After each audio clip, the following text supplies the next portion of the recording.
What's going on, guys? Welcome back to the channel. I know I haven't made a video in a while, but I'm gonna give you a little update video on what's going on with the G and what I plan on doing for 2020 and where I would like the car to go. Over here at the shop, the car is in the shop.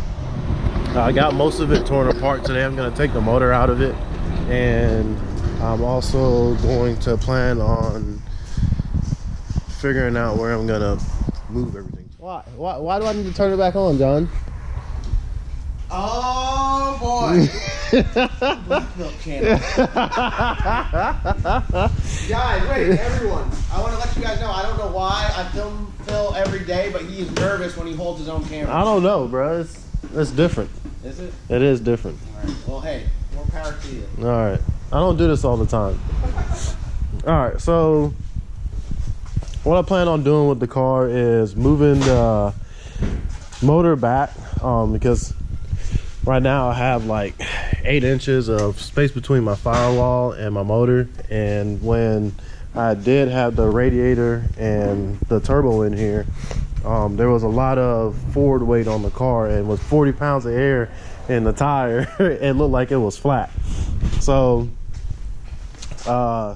all right, yeah, so what I plan on doing with the car also is there's a class called Racer X. It's ran in Shadyside and Piedmont Dragway in North Carolina, and the requirements for the class is, with my car, it has to weigh 3,400 pounds. It has to retain the stock suspension mounting points, and it needs to run on a Borgward or S471. So I've already purchased the turbo. I'm waiting for it to come in. I need to purchase the collector for the hot side so I can remake it. I also did a couple other things to the chassis. I took the stock gas tank out, and it's running on a fuel cell right now, just like $100 eBay one. It's still on the double pumps. It's still on the gas stock. Well, it's on a 10-gallon fuel cell right now. Still on the double pumps on the side. Do a coilover setup on it, and I'm gonna delete the spring bucket underneath the car too.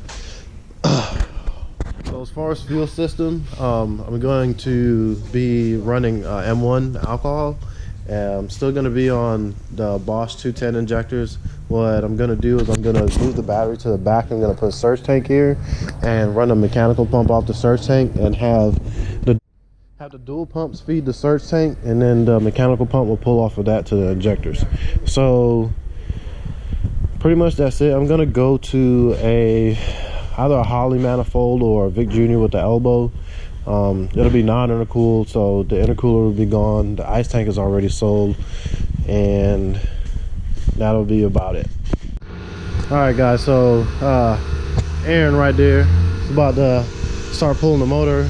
Well, he's gonna help me pull the motor out of the G. Well, he's gonna start pulling the motor out of the G while I work on getting that car tuned up and out of here, so I can focus more on working on this. Yeah, so he's gonna work on pulling the trans out first, and then I'm gonna come over and I'm gonna finish taking the rest of the wire harness off. And while I'm doing that, I'm gonna come up with a strategy on how I wanna ride everything. I do wanna take the windshield out and pull the dash out, and I wanna pull all the Fueltech wire harness behind the dash. And I'm probably going to cut the false firewall out, and I'm gonna delete the ABS. The battery's gonna move to the trunk, and I'm gonna see how much of the actual electrical stuff I can clean up out here to try to make the engine bay look more presentable. I'm gonna paint it black. I got one sponsor that's going to help me wrap the car. I'm doing it rose gold, and I'm gonna get the wheels either powder coated black or I'm gonna paint them black. I'm not sure. I'm probably just gonna plastic dip them, because I'm not sure whether or not I'm gonna keep this wheel setup or not, because the faster I go, I know I am gonna have to get the Bellox bead locked. So I found a hood. I got one for like $250, which really feels like I'm overpaid for it, but it's a used OEM hood, and it's gonna get cut anyway. We got the motor out, trans is up there. Pretty much a 2-pot murder scene going on right here. But I'm gonna take the mounts off in the oil pan and get those cleaned up and ready to ship out, because somebody has bought them.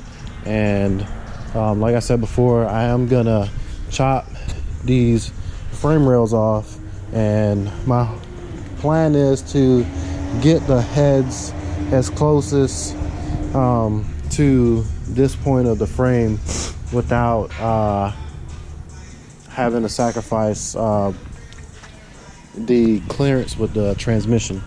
So what I'm gonna try to do is either find like another 400 that's just a case that's maybe cracked or something like that, and I do have a block that doesn't have any internals in it. It's just a bare block. It's an aluminum block too, and I'm just gonna use that stuff for mock-up, and I have some spare heads too. So I'm gonna go ahead and get these mounts taken off in this oil pan like I said before, and I'm gonna go ahead and wrap this video up, and that should be about it for today. I'm gonna try to make more videos of the process of this car, and how far along I'm gonna be with the whole Racer X program.